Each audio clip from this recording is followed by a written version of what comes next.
አከራይ ለተከራይ ቤቴ ልቀቅልኝ ወይም ዋጋ ጨምርልኝ ይለዋል። ተከራይ ደግሞ ዋጋ አልጨምርም ቤቱን ግን ለቅልሃለሁ ይለዋል። አከራይ በቃ ምትለቅልኝ ከሆነ ነገ ብትለቅልኝ ብሎ ያስጨንቀዋል።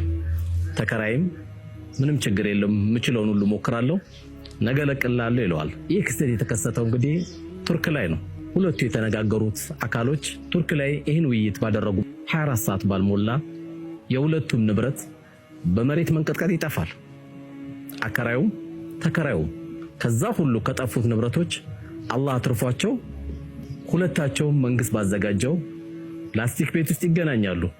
በጣም በመገረም ወሬያቸውን ያወጋሉ። ታዲያ ያን የምናወራው የነበረው አንተም ቤት ልትፈልግ እኔም ሌላ ሰው ላከራይ የነበረውን ያወራናቸውን ወሬዎች ለምን ለዓለም ህዝብ አናስተላልፍም ብለው ይሄን መልእክት የውለኛ ማድረሰውናል። አላህ አከራይ ሲያደርግህ የወደደ እንዳይመስልህ ተከራይም ሲያደርግህ የጠላህ እንዳይመስልህ።